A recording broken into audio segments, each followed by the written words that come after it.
ഏവർക്കും നമസ്കാരം.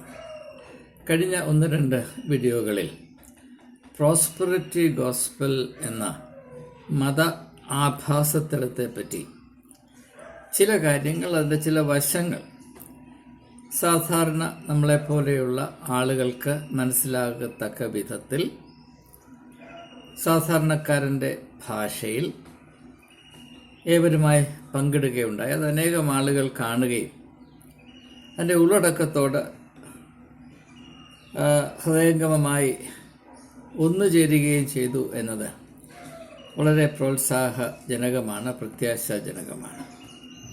അതുകൊണ്ട് തന്നെ ഈ ഒരു വിഷയത്തെപ്പറ്റി വേണ്ടതുപോലെയുള്ള ഒരു തിരിച്ചറിവ്, ഒരു ഗ്രാഹ്യം വിശ്വാസ സമൂഹത്തിൽ അല്ലെങ്കിൽ പൊതുസമൂഹത്തിൽ തന്നെ പ്രചരിപ്പിക്കപ്പെടുന്നത് ഈ കാലഘട്ടത്തിൻ്റെ അനിവാര്യതയാണ്, അത്യാവശ്യമാണ് എന്നതുകൊണ്ട് ഇത് സംബന്ധമായ കുറച്ചുകൂടെ കാര്യങ്ങൾ സൂക്ഷ്മമായി പരിഗണിക്കുക, പരാമർശിക്കുക, അല്ലെങ്കിൽ അതിൻ്റെ അർത്ഥം വെളിപ്പെടുത്തുക, അതെപ്രകാരം പരിഗണിക്കണം എന്നൊരു കാഴ്ചപ്പാട്, ഒരു പെർസ്പെക്റ്റീവ് രൂപകൽപ്പന ചെയ്യുക. ഇതാണ് നമ്മുടെ ഉദ്ദേശം. ഞാൻ അധികം മുഖവരയില്ലാതെ വിഷയത്തിലേക്ക് കടക്കട്ടെ. പ്രോസ്പെറിറ്റി ഗോസ്പൽ അല്ലെങ്കിൽ ധനത്തിൻ്റെ സുവിശേഷം അല്ലെങ്കിൽ അമിതമോഹത്തിൻ്റെ സുവിശേഷം, അത് സമർത്ഥമായി കമ്പോളവൽക്കരിച്ച് മാർക്കറ്റ് ചെയ്ത് കോടികൾ ഉണ്ടാക്കുന്ന ആളുകൾ എല്ലാവരും പൊതുവെ ആശ്രയിക്കുന്ന 2 ഘടകങ്ങളെ ഞാൻ മുൻപൊരു വീഡിയോയിൽ സൂചിപ്പിച്ചു. 1 അത്ഭുത രോഗശാന്തി വരം, 2 പ്രവചനവരം. ഈ 2 വരങ്ങളെപ്പറ്റിയും വേദപുസ്തകത്തിൽ പ്രസ്താവിച്ചിട്ടുണ്ട്, അതിന് യാതൊരു സംശയമില്ല. അതുകൊണ്ട് ഈ കാണിക്കുന്ന കോലാഹലം ആത്മീയമായി അർത്ഥമുള്ളതാണെന്നതിന് യാതൊരു തെളിവുമില്ല, അടിസ്ഥാനവുമില്ല. വേദപുസ്തകത്തിൽ പല കാര്യങ്ങളും പറഞ്ഞിട്ടുണ്ട്. അതുകൊണ്ട് ഞാൻ വേദപുസ്തകത്തിൻ്റെ പേരും പറഞ്ഞ് എന്ത് കാണിച്ചാലും അത് ആത്മീയതയാണെന്ന് പറയുന്നതിനേക്കാൾ ബുദ്ധിശൂന്യത ഒരുപക്ഷെ വിവക്ഷിക്കുവാൻ, വിചാരിക്കുവാൻ, കൽപ്പന ചെയ്യുവാൻ പ്രയാസമാണ്.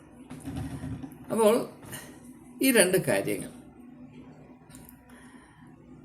ഇതിൻ്റെ ഒരു പ്രത്യേകത എന്താണെന്ന് ചോദിച്ചാൽ, അത്ഭുത രോഗശാന്തി വിദഗ്ധർ നിസ്സഹായതയിലിരിക്കുന്ന, വീർപ്പുമുട്ടിലിരിക്കുന്ന, അങ്കലാപ്പിലായിരിക്കുന്ന ആളുകളുടെ ബലഹീനതയും നിസ്സഹായതയും ചൂഷണം ചെയ്യുമ്പോൾ, കരിങ്കല്ലിനെ നാണിപ്പിക്കുന്ന കട്ടിയുള്ള മനസാക്ഷി കൊണ്ട് നിർലജ്ജം അവരെ ചൂഷണം ചെയ്യുമ്പോൾ, പ്രവാചകന്മാരെന്ന് സ്വയം അവതരിപ്പിക്കുന്ന ഈ മതകാട്ടുകള്ളന്മാർ, അവർ നോർമലായിട്ടുള്ള ആളുകൾ, വേദനയില്ല, രോഗമില്ല, ദുഃഖമില്ല, പ്രയാസമില്ല. എന്നാൽ അത്യാർത്തി എന്ന് പറയുന്ന രോഗം, അതാണ് ആത്മീയതയുടെ ഏറ്റവും വലിയ രോഗം. ആ രോഗം പെട്ടിരിക്കുന്ന ആളുകളുടെ ബലഹീനത ചൂഷണം ചെയ്യാനായിട്ട് ഏറ്റവും കൂടുതൽ സാമർഥ്യത്തോടെ പ്രവർത്തിച്ചുകൊണ്ടിരിക്കുന്ന ഒരു കൂട്ടമാണ്, ചെന്നായ്ക്കളാണ് ഈ പ്രവാചകന്മാർ. ഈ കാലത്തെ പ്രവാചകന്മാർ, അവരെ കള്ളപ്രവാചകന്മാരെന്നാണ് നാം പറയേണ്ടത്. അത് സംബന്ധമായ വേണ്ടത്ര ഒരു തിരിച്ചറിവ് നമ്മുടെ ഇടയിലുണ്ടാകണം. അപ്പോൾ ഒരു കൂട്ടർ രോഗികളെ ചൂഷണം ചെയ്യുന്നു, മറ്റുള്ളവർ ആരോഗ്യമുള്ളവർ. പക്ഷേ അവരുടെ രോഗം എന്താണ്? അവരുടെ ആത്മീയ രോഗമായ അത്യാർത്തി.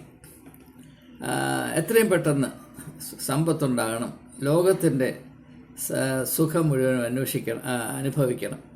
ഇത് യേശുവിൻ്റെ ഏത് ദർശനത്തോട് യോജിക്കുന്നതാണെന്ന് ആരും പറയുന്നില്ല, ആരും ചോദിക്കുന്നില്ല, ആർക്കത് അറിയുകയും വേണ്ട. പക്ഷേ ഈ ഒരു വലിയ ഇളക്കത്തിൻ്റെ പുറകെ ആളുകൾ പാഞ്ഞു പോവുകയാണ്. ഇതൊരു കാലഘട്ടത്തിൻ്റെ രോഗം കൂടെയാണ്. അപ്പോൾ ഇതിൻ്റെ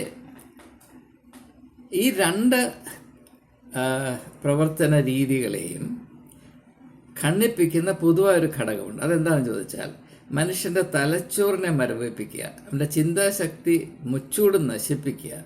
എന്നാൽ മാത്രമേ ഈ 2 കൂട്ടത്തിലുള്ള ആളുകൾ, അതായത് അത്ഭുത രോഗശാന്തി വിദഗ്ധരും സ്വയം പ്രവാചകരായി അവതരിപ്പിക്കുന്ന ഈ മത കാട്ടുകള്ളന്മാർക്കും യഥേഷ്ടം ജനങ്ങളെ ചൂഷണം ചെയ്ത് അവരുടെ കീസ് നിറയ്ക്കുവാൻ സാധിക്കുകയുള്ളൂ. ഇത് നാം തിരിച്ചറിയേണ്ട കാലം വൈകിയിരിക്കുന്നു.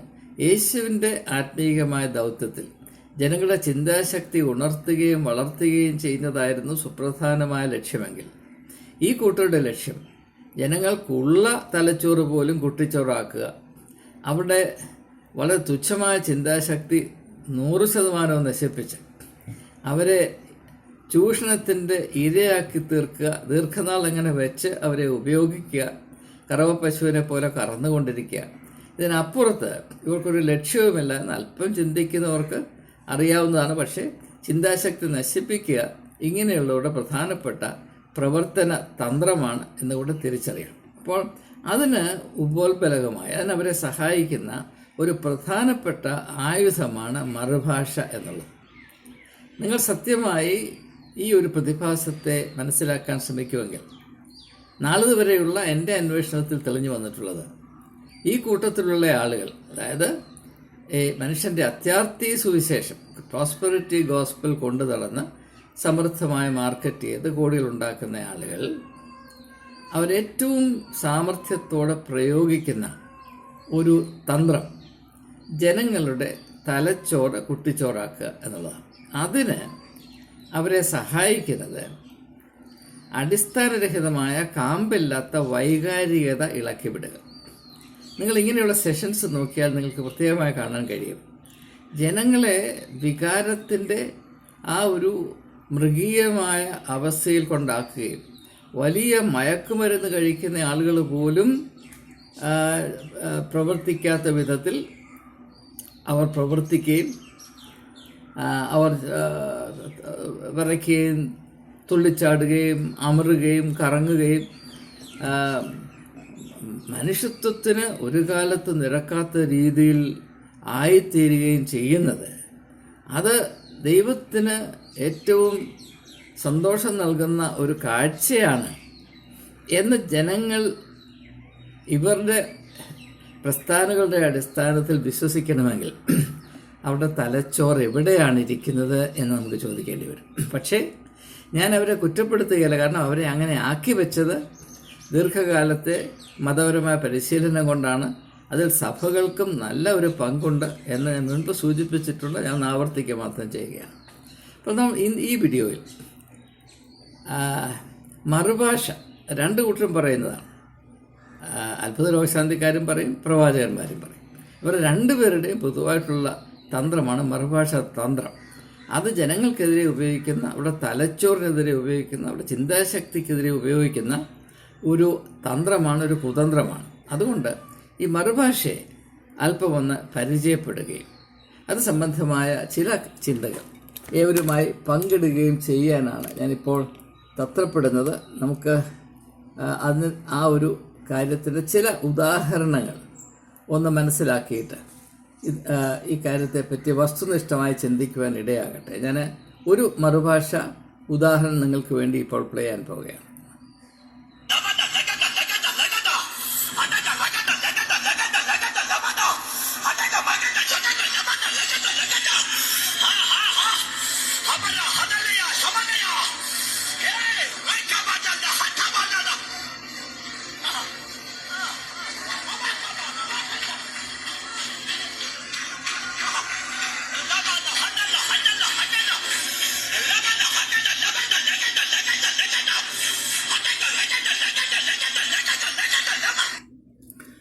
നിങ്ങൾ ആര് മറുഭാഷ പറഞ്ഞാലും പ്രത്യേകമായി ശ്രദ്ധിക്കേണ്ട ഒന്ന് രണ്ട് കാര്യങ്ങൾ ഇതിൽ നിന്ന് വ്യത്യസ്തമാണ്, പ്രത്യക്ഷമാണ്. അതായത് അതിൻ്റേതായ ഒരു താളമുണ്ടായിരിക്കും, റിതമുണ്ടായിരിക്കും. ലാക്കേട്ട ലാക്കേട്ട ലാക്കേട്ട ലാക്കേട്ട ലാക്കേട്ട.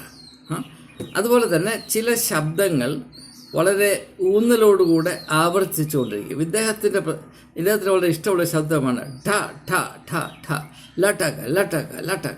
ഠായും കായുമാണ് ഇദ്ദേഹത്തിൻ്റെ ഏറ്റവും ഇഷ്ടമുള്ള ശബ്ദം. അപ്പോൾ അദ്ദേഹത്തിൻ്റെ നിങ്ങൾ ഈ ഠായും കായും നോക്കിയിട്ട് ഈ മാന്യൻ്റെ മുഖത്ത് നോക്കിയാൽ അദ്ദേഹത്തിൻ്റെ മുഖവും ഒരു ഠായും കായുമാണ്. അത് രസം. ഈ മറുഭാഷ പറയുന്ന ഓരോ ആളുകളും ഉപയോഗിക്കുന്ന ശബ്ദം നിങ്ങൾ പരിശോധിച്ചാൽ അത് അവരുടെ മുഖവുമായി ബന്ധപ്പെട്ടതാണ് നിങ്ങൾക്ക് മനസ്സിലാക്കാൻ കഴിയും. ഓരോരുത്തരും അവരുടേതായ മറുഭാഷാ ശൈലി, അവർ എന്ത് മറുഭാഷ പ്രയോഗിക്കാൻ സാധ്യതയുണ്ട് എന്ന് യഥാർത്ഥത്തിൽ അവിടെ മോന്തയ്ക്ക് നോക്കിയാൽ നമുക്ക് മനസ്സിലാക്കാൻ കഴിയും. നിങ്ങൾ കുറച്ചുകൂടെ ഇദ്ദേഹത്തിൻ്റെ ഈ അഭ്യാസം, ലജ്ജയില്ലാത്ത അഭ്യാസം ഒന്ന് ശ്രമിച്ച് നോക്കുകയും.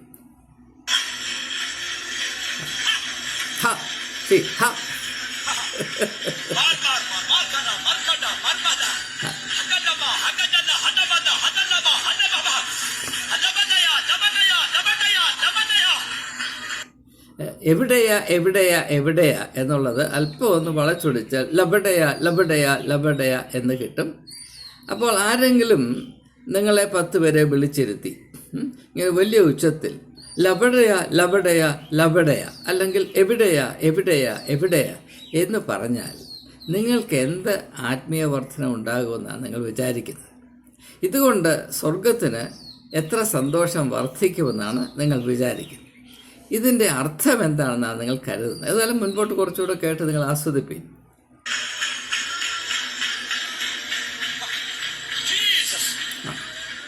ജീസസിനെ വിളിക്കുന്നു.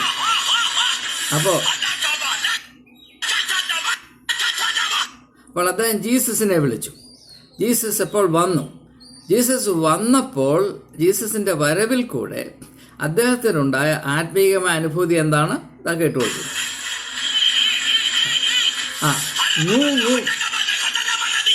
ജീസസ് വന്നാണ് കേൾക്കുന്നത്. ജീസസ്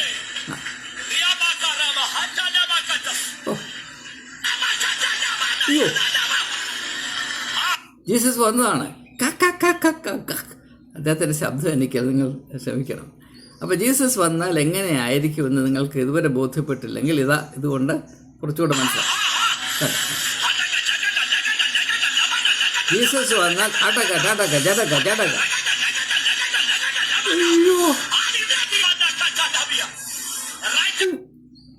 അപ്പോൾ ഇതാണ് മറുഭാഷയുടെ ഒരു വശം, അതിൻ്റെ ഒരു ഗും, അതിൻ്റെ ഒരു ഗ്രാമർ, അതിൻ്റെ ഒരു ഗെറ്റപ്പ്, അതിൻ്റെ ഒരു മാലപ്പടക്കം. അതിനകത്ത് യേശു വന്നു.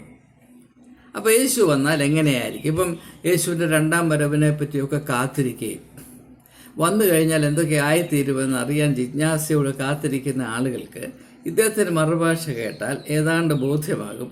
യേശു വന്നാൽ ഉടനെ സാധാരണ നോർമലായിട്ട് സംസാരിക്കുന്നതിൽ നിന്ന് ഇങ്ങോട്ട് മാറി പിന്നെ 24 മണിക്കൂറും ആയുസ് മുഴുവനും ഈ അടപ ജടപ പടക പടക ഇങ്ങനെ പറഞ്ഞുകൊണ്ടിരിക്കും. അതാണ് വിശ്വാസികളുടെ ഒരു വലിയ നിർവൃതി. അപ്പോൾ യേശുവിൻ്റെ 2ാം വരവ് ഇങ്ങനെയാണെങ്കിൽ നിങ്ങൾക്ക് താല്പര്യമുണ്ടോ? എനിക്ക് താല്പര്യം. സത്യമായിട്ട് ഞാൻ പറയാം, ഇത് ഒരിക്കലും സഹിക്കാൻ വയ്യാത്ത ഒരു വലിയ ശാപമാണ്. ഇങ്ങനെ പറഞ്ഞുകൊണ്ടിരിക്കുക. യേശുവിൻ്റെ 2ാം വരവിൽ എല്ലാവരും ഇപ്രകാരമായിരിക്കണം, 1000 വർഷം ഇങ്ങനെ ചെയ്തുകൊണ്ടിരിക്കണം എന്ന് പറഞ്ഞാൽ നിങ്ങൾ സഹിക്കുമോ? എനിക്ക് അത് ഊഹിക്കാൻ പോലും വയ്യ. ഇനി നമുക്ക് മറുഭാഷയുടെ മറ്റൊരു ഉദാഹരണം കൂടെ അല്പം ഒന്ന് പരിശോധിക്കാം.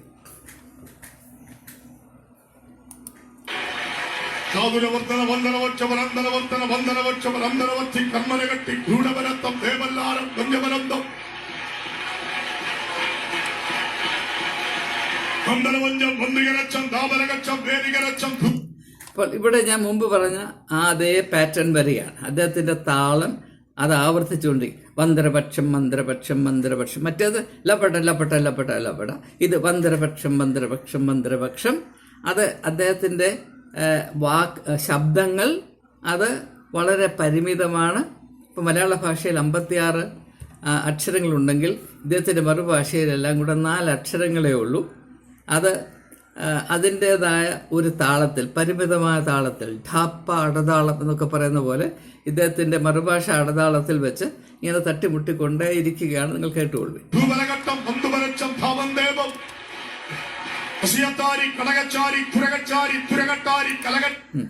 പുരകച്ചാരി കരുകച്ചാരി പുരികച്ചാരി പുരികച്ചാരി, ആ ഓരോ ശബ്ദങ്ങൾ അത് തന്നെയാണ്. കരികച്ചാരി പുരികച്ചാരി പുരികച്ചാരി.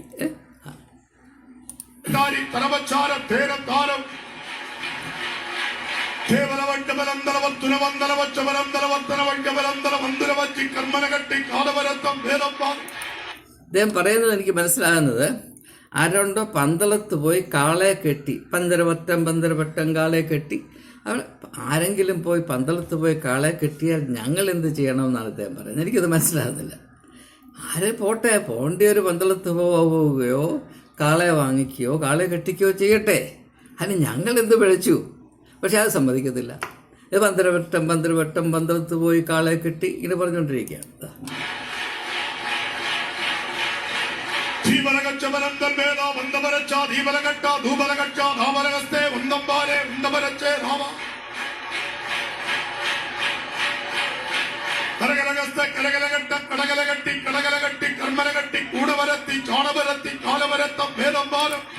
ഇദ്ദേഹം പറയുന്നത് കടല വെട്ടി ചോള വെട്ടി കാളയെ കെട്ടി.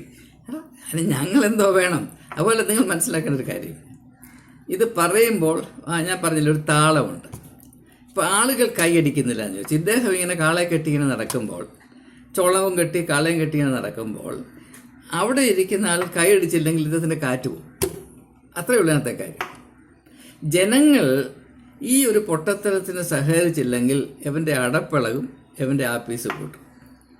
അപ്പോൾ മറ്റുള്ളവരുടെ പൊട്ടത്തരം കൊണ്ടാണ് ഈ തരത്തിലുള്ള നാടകം നിലനിൽക്കുകയും അത് വലിയ ലാഭകരമായൊരു കച്ചവടമായി ഇപ്പോഴും അഹോവൃത്തിക്ക് വേണ്ടി ഉപയോഗിച്ചു പോകുന്നത്. അസത്യത്തിൻ്റെ നഗ്നതാണ്ഡവത്തിന് വിശ്വാസികളെന്ന് പറയുന്ന ആളുകൾ അവരുടെ പൊട്ടത്തരം കൊണ്ട് കൂട്ടുനിൽക്കുകയാണ് എന്ന ഒരു വലിയ സങ്കടം ഇതിലടങ്ങിയിട്ടുണ്ട് എന്ന് ഒന്ന് സൂചിപ്പിക്കട്ടെ. നമുക്ക് കുറച്ചുകൂടെ ഇദ്ദേഹത്തിൻ്റെ അഭ്യാസം.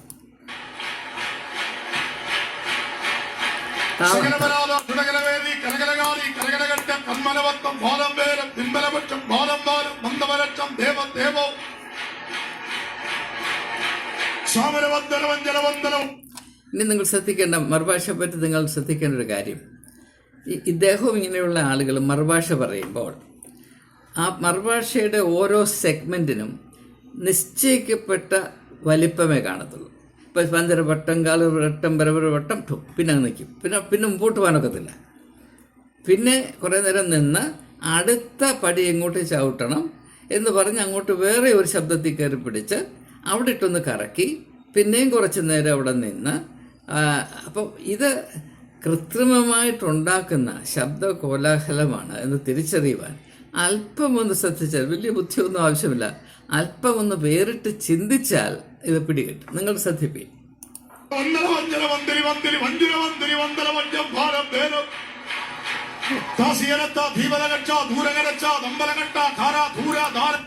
അപ്പൊ ഇദ്ദേഹം പറയുന്നത് ഭീകരരക്ഷ ദൂരരക്ഷ എന്ന് പറഞ്ഞാൽ ഭീകരന്മാരിൽ നിന്ന് രക്ഷ വേണമെങ്കിൽ ദൂരെ മാറി നിൽക്കണമെന്നാണ് ഇദ്ദേഹം പറയുന്നത്. അത് സാധാരണ മലയാളത്തിലേക്ക് പറഞ്ഞാൽ പോരെ? അതിങ്ങനെ ചാടിയും ഓടിയും അലറിയും ജനങ്ങളെ കൊണ്ട് വിറപ്പിച്ച് ഭീകരന്മാരിൽ നിന്ന് രക്ഷ പ്രാപിപ്പാൻ മാറി നിൽക്കണം. അത് എല്ലാവരും സമ്മതിക്കുന്ന കാര്യമാണ്. അത് മലയാളത്തിൽ പറഞ്ഞാൽ മനസ്സിലാകും, തമിഴിൽ പറഞ്ഞാൽ മനസ്സിലാകും, ഇംഗ്ലീഷിൽ പറഞ്ഞാൽ മനസ്സിലാകും. ഇത് വേണ്ട ആംഗ്യ ഭാഷ പറഞ്ഞാൽ നമുക്ക് മനസ്സിലാകും. ഇങ്ങനെ കോലാഹലം കാണിക്കേണ്ട കാര്യം ശ്രദ്ധിക്കും.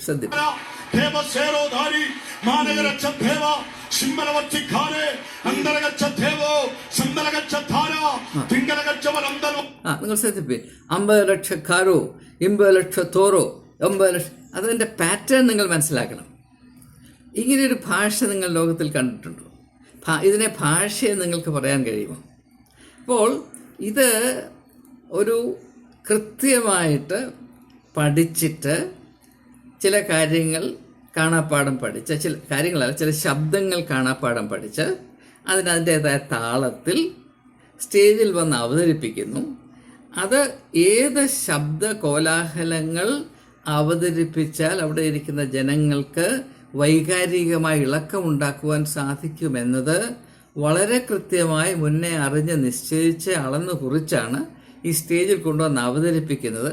അതുകൊണ്ട് തന്നെ അതിൻ്റേതായ ഒരു ഇഫക്റ്റ് ഉണ്ടാകും, അല്ലെങ്കിൽ യാതൊരു സംശയമില്ല. ആ ഇഫക്റ്റ് എന്താണെന്ന് ചോദിച്ചാൽ ജനങ്ങളുടെ തലച്ചോറ് മരവിപ്പിക്കുക എന്നതല്ലാതെ ഈ മറുഭാഷയ്ക്ക് മറ്റ് യാതൊരു പ്രയോജനവുമില്ല. ജനങ്ങളുടെ തലച്ചോറ് മരവിപ്പിക്കുകയും അവരുടെ ചിന്താശക്തി നശിപ്പിക്കുകയും ചെയ്താൽ മാത്രമേ ജനങ്ങളെ കറവപ്പശുക്കളായി ഇങ്ങനെയുള്ള കച്ചവടക്കാർക്ക് ഉപയോഗിക്കാൻ നിലനിർത്തുവാൻ സാധ്യമാകുകയുള്ളൂ എന്നത് മാത്രമാണ് ഈ മറുഭാഷയുടെ യഥാർത്ഥത്തിലുള്ള പ്രാവർത്തികമായ സത്യം. അത് പൊതുവെ ആരും പറയുന്നില്ല, അതുകൊണ്ട് സൂചിപ്പിക്കുന്നു. നമുക്ക് കുറച്ചുകൂടെ ഈ കലാപരിപാടി ഒന്ന് ശ്രദ്ധിക്കാം.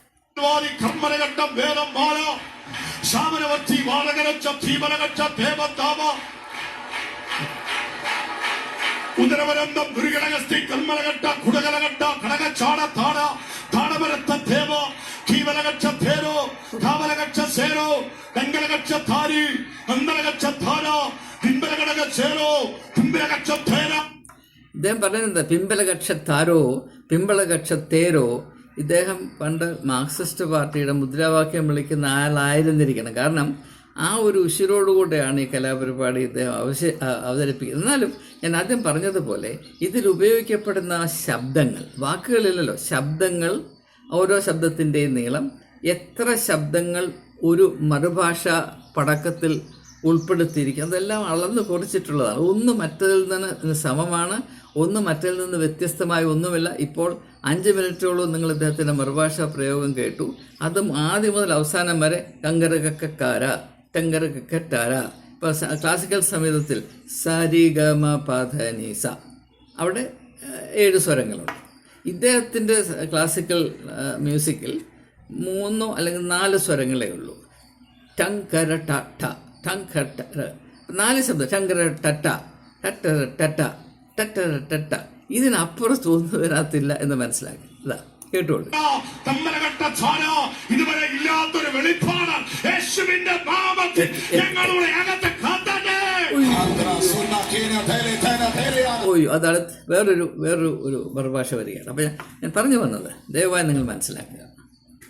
ഇതിൻ്റെ ശാസ്ത്രവും മനഃശാസ്ത്രവും മനസ്സിലാക്കണം.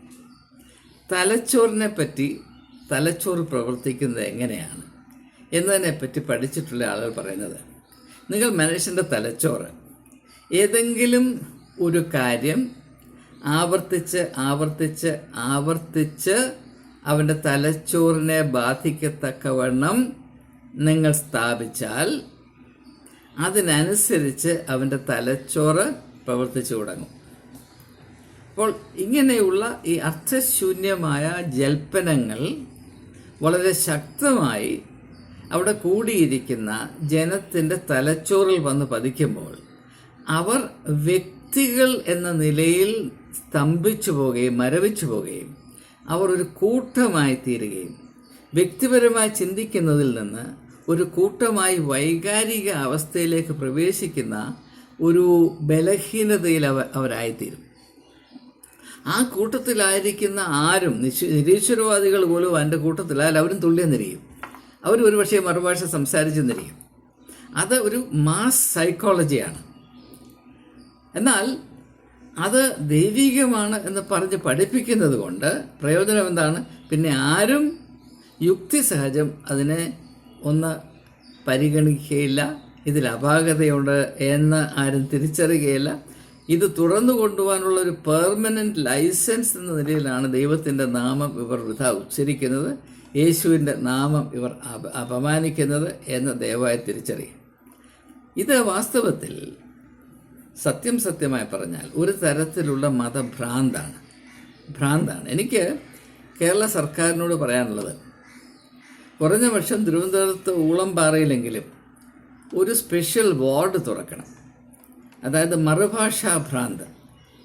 ഇങ്ങനെയുള്ളവരെ കാര്യക്ഷമമായ ചികിത്സിക്കുകയും അവർ നോർമലായി ജീവിക്കത്തക്കവണ്ണം അവരെ പരിശീലിപ്പിക്കുകയും ചെയ്യാവുന്ന പക്വതയുള്ള സാധ്യതയുള്ള ഒരു മറുഭാഷ വാർഡ്, അതിൽ വിദഗ്ധ ഡോക്ടർമാരുടെ ചികിത്സാ സൗകര്യം മാത്രമല്ല, എന്തെങ്കിലും തൊഴിൽ പഠിപ്പിക്കാനുള്ള മാർഗം, വൊക്കേഷണൽ ട്രെയിനിങ് എന്നൊക്കെ പറയും, വൊക്കേഷണൽ ട്രെയിനിങ്, എന്തെങ്കിലും അധ്വാനിച്ച് 3 നേരത്തെ ആഹാരം ഉണ്ടാക്കാനുള്ള കഴിവ് ഇങ്ങനെയുള്ളവർക്ക് ഒന്ന് പ്രദാനം ചെയ്താൽ അവർ ഈ ലജ്ജാകരമായ തൊഴിൽ വിട്ടിട്ട് സത്യസന്ധമായി ആത്മാഭിമാനത്തോടെ ജീവിക്കാൻ ശ്രമിക്കും. യാതൊരു ഗത്യന്തരവുമില്ലാതെയാണ് ഈ പണിക്ക് ഇറങ്ങുന്നതെന്നുള്ളതാണ് ഞാൻ മനസ്സിലാക്കുന്നത്. പക്ഷേ അതിലിറങ്ങിക്കഴിഞ്ഞ് ആളുകൾ ഇത്ര പൊട്ടന്മാരായതുകൊണ്ട്, മണ്ണുകളായതുകൊണ്ട് അവരെ മുതലെടുത്ത് ഇവർ കോടികൾ ഉണ്ടാക്കിക്കഴിഞ്ഞാൽ പിന്നെ അവരങ്ങ് ആകാശത്തിലാണ്, താഴെയൊന്നുമല്ല ഇവിടെ. അത് മറ്റൊരു കാര്യം. പക്ഷേ ഇവിടെ ആവിർഭാവങ്ങൾ നോക്കിയാൽ 2 കാശിന് വകയില്ലാതെ വഴുതികളെ തെണ്ടിയും തിരിഞ്ഞ് നടന്നവരാണ് പെട്ടെന്ന് മറുഭാഷ കണ്ടുപിടിച്ച് ഇപ്രകാരം കയറി തവളയെപ്പോലെ ചാടുകയും എരുമയെപ്പോലെ അമറുകയും ചെയ്യുന്നത് എന്ന് ഓർക്കുമ്പോൾ എനിക്ക് വാസ്തവത്തിൽ സങ്കടമുണ്ട്, സഹതാപമുണ്ട്. പക്ഷേ ഇവർ മൂലം ജനത്തിന് വരുന്ന ഇടിവ് അവരുടെ മനുഷ്യത്വത്തിന് വരുന്ന അലങ്കോലം, ദാരിദ്ര്യം എത്ര വലുതാണെന്ന് ഓർക്കുമ്പോൾ ധർമ്മരോഷം കൊണ്ട് സഹിക്കാൻ വയ്യ. അതുകൊണ്ടാണ് ഈ അസത്യത്തിൻ്റെ സുനാമിക്ക് എതിരെ സത്യത്തിൻ്റെ ഒരു ചെറിയ കൊടി ഉയർത്തിപ്പിടിക്കുവാൻ ഞാൻ നിങ്ങളുടെ സഹായത്തോടെ ശ്രമിക്കുന്നത് എന്നുകൂടെ ഞാൻ സൂചിപ്പിക്കുകയാണ്. നാം പ്രത്യേകം ശ്രദ്ധിക്കേണ്ടത്, ലോകത്തിലെ ഏറ്റവും മഹനീയമായ സേവനം കാഴ്ചവെച്ചത് നസ്രയന യേശു എന്ന് നാം വിശ്വസിക്കുന്നു. യേശു ഏതെങ്കിലും സമയത്ത് മറുഭാഷ പറഞ്ഞതായി യാതൊരു തെളിവുമില്ല. എന്നാൽ യേശുവിൻ്റെ മരണത്തിന് ശേഷം അപ്പോസ്തല പ്രവൃത്തിയുടെ പുസ്തകം 2-ാം അധ്യായം മുതലാണ് ഈ മറുഭാഷാ രോഗം തുടങ്ങുന്നത്. പക്ഷേ അപ്പോസ്തല പ്രവൃത്തിയുടെ പുസ്തകം 2-ാം അധ്യായത്തിൽ ചിത്രീകരിക്കപ്പെട്ടിരുന്ന സാഹചര്യം, അവിടെ മറുഭാഷ എന്ന ആശയത്തിന് പ്രാവർത്തികമായ ഒരു പ്രസക്തിയുണ്ട്. അതെന്താണ്? ലോകത്തിൻ്റെ വിവിധ ഭാഗങ്ങളിൽ നിന്ന് കൂടി വന്ന ആളുകൾ, അവർക്ക് പൊതുവായൊരു ഭാഷയില്ലായിരുന്നത് കൊണ്ട് പത്രോസ് അവർക്ക് നൽകിയ പ്രബോധനം, അവർ ഓരോരുത്തരും അവരവരുടെ ഭാഷയിൽ കേട്ട് മനസ്സിലാക്കി എന്നാണ് വേദപുസ്തകം പറയുന്നത്. നിങ്ങൾ ഈ മറുഭാഷ കള്ളന്മാരുടെ മറുഭാഷ അഭ്യാസം കേട്ടാൽ അയാൾക്കും നിങ്ങൾക്കും മലയാളം അറിയാം. അപ്പോൾ മലയാളത്തിൽ സംസാരിച്ച എല്ലാവർക്കും മനസ്സിലാവും. എന്നാൽ ഇദ്ദേഹം പറയുന്ന മറുഭാഷ കൊണ്ട് ആർക്കെങ്കിലും എന്തെങ്കിലും മനസ്സിലായി. ഞാൻ കുറച്ചൊക്കെ നിങ്ങൾക്ക് പൊരുൾ തിരിച്ചു തന്നു, പന്തളത്ത് പോയെന്നും കാളയെ വാങ്ങിച്ചെന്നും കെട്ടിയെന്നുമൊക്കെ, കാളയെ കെട്ടിയിട്ടെന്നൊക്കെയുള്ള വളരെ ആത്മവർദ്ധന വരുത്താൻ കഴിയുന്ന വെളിപ്പെടുത്തുകൾ ഈ മറുഭാഷയിൽ കൂടെ സംഭവിച്ച ഞാനായിട്ട് നിങ്ങൾക്ക് പൊരുൾ തിരിച്ചു തന്നു. പക്ഷേ സാധാരണഗതിയിൽ അത് സംഭവിക്കാറില്ല. ഇവർ വിളിച്ചു പറയുന്നത് എന്താണെന്ന് ആർക്കും അറിയില്ല, അവർക്കും അറിയില്ല. ഇതാണ് സത്യം. ഇതുകൊണ്ട് എന്ത് പ്രയോജനം വരുമെന്നാണ് നിങ്ങൾ വിചാരിക്കുന്നത്? അങ്ങനെ പ്രയോജനമില്ലാത്ത കാര്യങ്ങൾ വളരെ ആവേശത്തോടെ വിളിച്ചു പറയുന്നതിൻ്റെ പേരാണ് ഭ്രാന്തെന്നുള്ളത്. എന്നാൽ ഈ ഭ്രാന്ത് ചികിത്സിക്കാനായിട്ട് ശ്രമിക്കുന്നില്ല. ഇങ്ങനെയുള്ള ഭ്രാന്തുകൾ നിശ്ചയമായും ഇതൊരു പബ്ലിക് ന്യൂസൻസ് ആയതുകൊണ്ട് ചികിത്സിക്കണമെന്ന് ഈ നാട്ടിൽ ദുർഭാഗ്യവശാൽ നിയമവുമില്ല. വാസ്തവത്തിൽ ഇന്ത്യൻ ഭരണഘടന എൻ്റെ 51-ാം അനുച്ഛേദത്തിൻ്റെ ആദ്യ ഭാഗത്ത് 51A, ആർട്ടിക്കിൾ 51A ഇവിടെ പറയുന്നുണ്ട്, that the state is duty bound to propagate scientific temper and the capacity for thinking rationally. ശാസ്ത്രീയമായ ഒരു കാഴ്ചപ്പാടും യുക്തിസഹജമായി ചിന്തിക്കാനുള്ള കഴിവും പൗരന്മാരിൽ വളർത്തിയെടുക്കുക ഒരു സർക്കാരിൻ്റെ, ഒരു രാജ്യത്തിൻ്റെ ഭരണാധികാരിയുടെ ചുമതലയാണ് എന്ന് ഭരണഘടന അനുശാസിക്കുന്നുണ്ട്. അതിൻ്റെ അടിസ്ഥാനത്തിൽ ഇങ്ങനെയുള്ള ആഭാസത്തരങ്ങൾ നിർമ്മാർജ്ജനം ചെയ്യുവാനുള്ള നിയമം ഈ രാജ്യത്തുണ്ടാകേണ്ടതാണ്. പക്ഷേ എന്തുകൊണ്ടോ എന്നല്ല, രാഷ്ട്രീയത്തിൻ്റെ പ്രത്യേകമായ ഭ്രാന്ത് കൊണ്ട്, വർഗീയത കൊണ്ട് മാത്രം ജയിക്കാൻ താല്പര്യപ്പെട്ടിരിക്കുന്ന നേതാക്കന്മാർ ഇങ്ങനെയുള്ള ആളുകളെ വല്ലയിടത്തും പിടിച്ച് കെട്ടുന്നതിന് പകരം അവരെ കൂടുതൽ കയറൂരി വിടുകയും ഈ സമൂഹത്തിന് വലിയ നാശം വരുത്താനുള്ള ലൈസൻസ് അവർക്ക് കൊടുക്കുകയും ചെയ്യുന്നത് ദൗർഭാഗ്യകരമാണ് എന്ന് മാത്രമേ ഞാൻ പറയുന്നുള്ളൂ. ഇത് പ്രോസ്പെറിറ്റി ഗോസ്പലിൻ്റെ അതിൽ അടങ്ങിയിരിക്കുന്ന ഭ്രാന്തിൻ്റെ ഒരു മുഖമാണ്. പിന്നെ പ്രവചനപരത്തെപ്പറ്റി ഞാൻ അടുത്ത വീഡിയോയിൽ അല്പം പരാമർശിക്കുന്നതായിരിക്കും. നമുക്ക് ഇങ്ങനെയുള്ള കാര്യങ്ങളെ വസ്തുനിഷ്ഠമായി മനസ്സിലാക്കാനുള്ള ധൈര്യം സർവശക്തനായ ദൈവം നൽകുമാറാകട്ടെ എന്ന് പ്രാർത്ഥിച്ചുകൊണ്ട് വാക്കുകൾ ഉപസംഹരിക്കുന്നു. സഹകരിക്കുന്ന ഏവരോടുമുള്ള എൻ്റെ നന്ദി ഈ തരുണത്തിൽ രേഖപ്പെടുത്തുന്നു.